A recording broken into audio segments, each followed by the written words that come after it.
Being on camera. It's gone from being something that really only a select tiny number of people ever had to think about or get good at, to being one of the most ubiquitous ways that everyone communicates with others. Obviously, social media exists, which is a ton of filming yourself and putting it out there for people to see. And even if that's not your jam, you're probably going to get sucked into some Zoom calls where you're going to have that camera on. And while it may be becoming ubiquitous, what's also ubiquitous is how much it sucks. I don't know of any better way to bring out insecurities, just fears, and general uncomfortableness than being on camera and having to present like everything is easy breezy, natural, and fun. And what also doesn't help is how heavily edited almost all videos are, or even if that individual video isn't edited, how many takes that person had to take to get what you're seeing right in front of you. I mean, just look at how many takes it took me to get the very first part of this video right.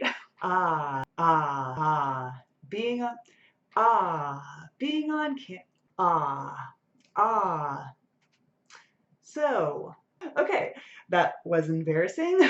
And I'd also add that even if you're someone who loves the limelight and really likes attention like me, being on camera can still be a huge barrier and still feel really uncomfortable. I'd consider myself a pretty seasoned performer for a while now. I'm used to speaking to a classroom full of my students when I was teaching. I've also done a ton of comedy performing with audiences of all sizes, but I had never really done any on-camera work. And a couple years ago, I decided that I wanted to start making videos and content that did include that.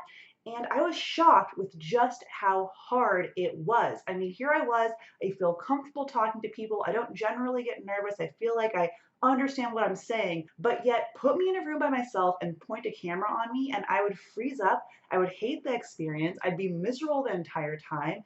And it would just make everything really hard because I wouldn't want to go back and do more content like that. However, I would now say that we're about 2 years past my starting point of when I originally said, like, okay, screw it, I'm gonna have to learn how to do this.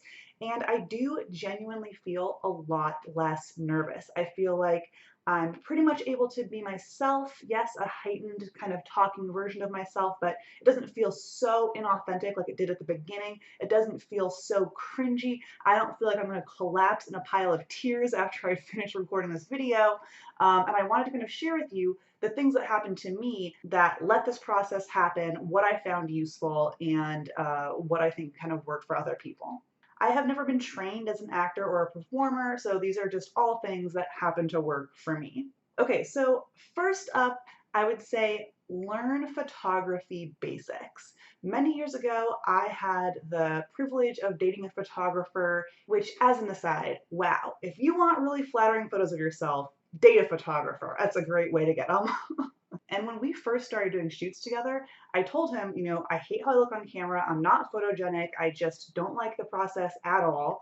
And he just explained to me, and he was very serious. I didn't feel like he was like, you know, fluffing me up at all. He was just like, none of that exists. The only thing that exists is good lighting, and everyone looks good under good lighting. There is no situation where you set up great lighting, take photos of someone, and they look bad. And boy, has that just proven true over the years. So I'd say if you're uncomfortable with yourself, just spend a ton of time testing out different lighting situations. You know, I'm not a photographer. I'm not going to go over a huge list of them. The easiest ones are be next to a window, use a ring light. Those are the two things I'm doing right now. But this will seriously start to change your perspective. Like if you've been taking photos of yourself or videos of yourself and you're just using like fluorescent overhead lights, like you will hate how you look. I feel like I look like a monster under those situations.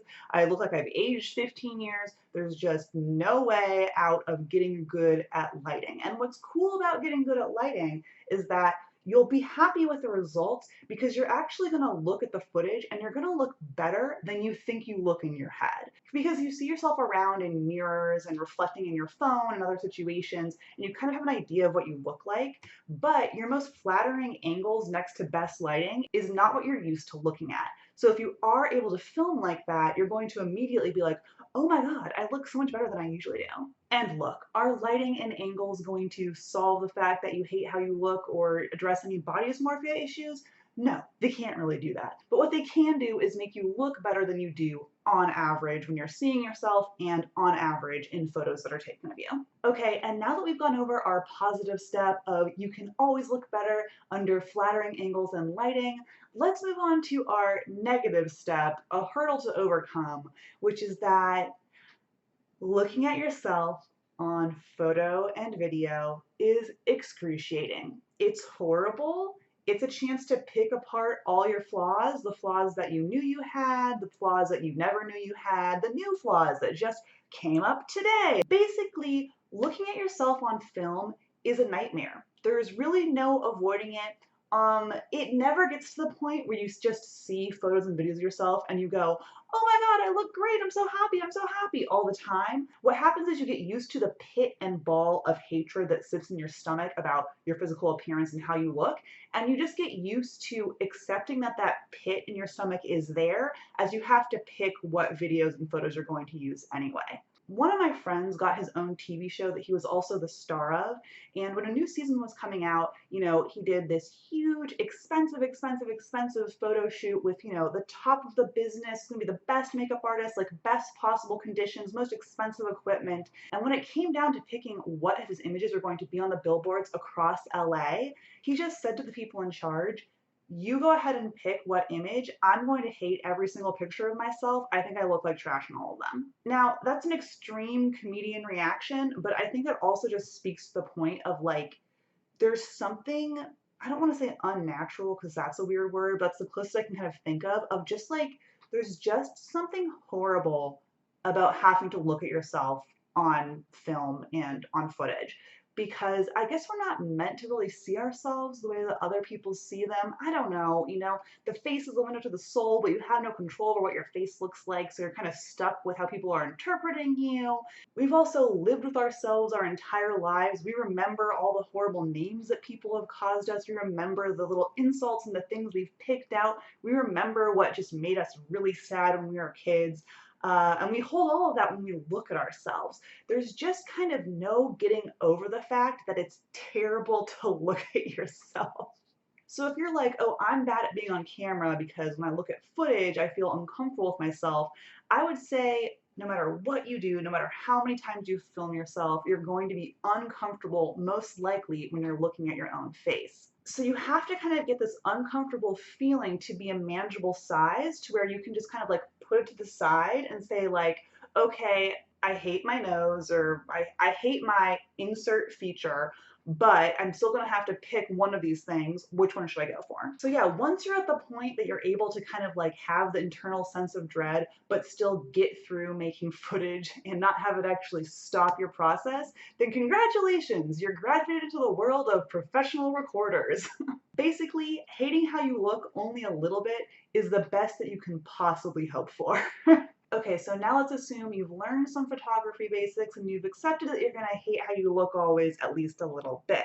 What's next? Well, this is the part of the video where I basically just say practice, practice, practice, but I will explain my version of practice, practice, practice so that you can find your own. If you're really new to being on camera, if you've never done it before, start with photography. Start with just trying to take those flattering selfies. Just give yourself a half hour, stand next to windows, and see if you can just bang out really flattering portraits. Look up things on YouTube, try a bunch of different techniques, and if you can start getting those pictures that you're okay with, it's going to be easier to do the videos later. And then on the other side of that, it's also going to be easier for you to eventually do video if you do some kind of voiceover first. And this is actually where I started to get my practice on camera. It was all VO at first. I got a job doing social media for a startup, and for that job, I had to do a lot of unboxing videos. So I would film myself unboxing the products and showing off how to use them, and then later on I'd have to record the voiceover. I did all of the voiceover completely written out. It was just too hard for me to improvise.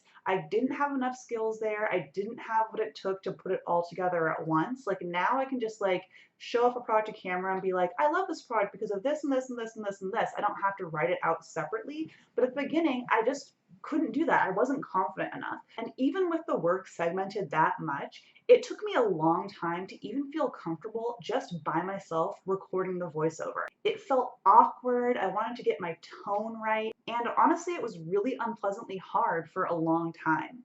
which leads me to another kind of emotional part about filming yourself, which is it's just, let's say, emotion inducing.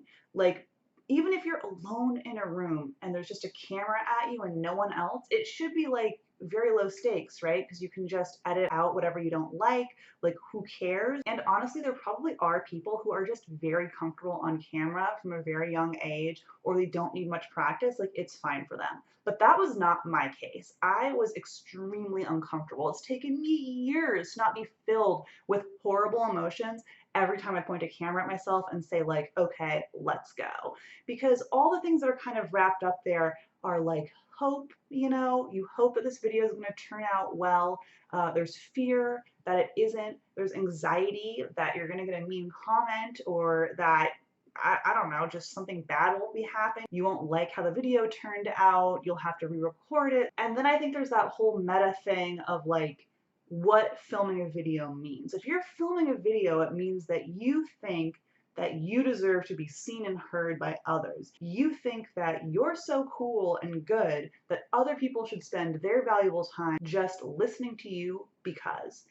And maybe that's what gets me the most, is that honestly, when you're filming yourself and knowing that's what you're going into, you're dealing with your own ego. And it's like, well, who am I? Why should anyone listen to what I have to say? Like, really no reason, but I still want it. So then, like, is there a huge demand for it? Absolutely not.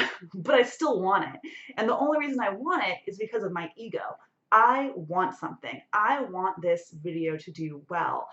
And that's a vulnerable thought, and that's a terrifying thought, and I can't stop that feeling from entering my head whenever I film. And I will let you know, I'll give you an update if I ever overcome this and I just love being on camera and I never feel that way.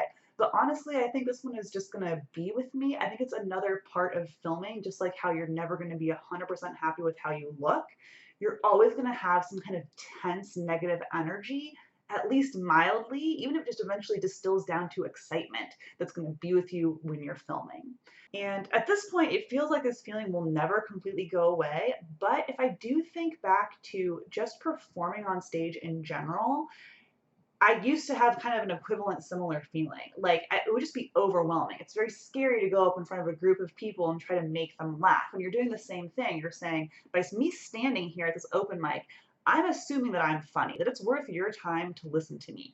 And that can be very, it's just scary because you get immediate feedback. People laugh and clap, or they don't, and you're there. But after 10 years of performing, that feeling really does leave. Like now, if you put me in front of a stage with a microphone, I'm just going to be happy as a clam. Be like, ooh, let me suck that attention. Okay, I'm ready for it. So maybe after another 8 years, I'll feel comfortable on camera. And I really would be curious to see, what are your feelings about this? If you record yourself, do you feel nervous? Do you have that weird ego thing that is in my mind? Or are you super comfortable immediately and it's like no big deal? Or you're not thinking about this stuff at all? Or is it somewhere in the middle or you have different thoughts? Like, I want to know what happens to you when you're on camera. What are you trying to get through right now? I really have no idea. I feel like this isn't talked about super much, so I don't really know what other people go through. Definitely one of my biggest pieces of advice is just make it not precious. I think if you're really wanting to get good on camera and you're like, I have no idea where to start by just recording yourself for a minute a day. Like, point your phone at yourself, get to the spot in your place that has good lighting and you feel comfortable with. And this is a video diary for no one that will never be released. Just point the phone at yourself, talk for a minute, and it's over. And after you do like 100 of those, if you can do that every day for 3 months, you're going to feel so much more comfortable. You're going to learn so much because the act of doing that, even though it's released to no one, definitely mimics the real experience enough, and you are actually doing the thing that it'll be really, really, really helpful, because eventually you're going to have to get to the point where each video is not precious, where you can just do it, it's comfortable. One thing an improv teacher said to me that I've always have remembered is he said that I've done more bad improv shows than you've done improv shows. And that's kind of the key to any skills. You have to get to the point where you've done it so many times that you aren't hung up on these specific little things that you're doing, and that you're just able to get it out and move on. That's really, really, really how you build skills. So yeah, that is the process of how I've started to feel more comfortable on camera. Even though in this moment, I probably have an anxiety level of like 4 to 5 and like a pretty tense like heart area, it's miles away from where I started. I mean, when I started feeling myself, it would put me into a bad mood 100%. I would be like upset, mad. I'd be mean to the people in my life just because the simple act of filming myself filled me with all of those emotions you've heard me talk about and put me into a place where even if I did an okay job filming myself, I was still just like flooded with like this tense energy that I never got over. So yeah, and now I'm curious about you. What are you trying to film? How much experience do you have? What feelings and thoughts come up for you? I really want to know. Drop them in the comments and I will check them out. And until later, bye. Recording, recording, recording, recording. That is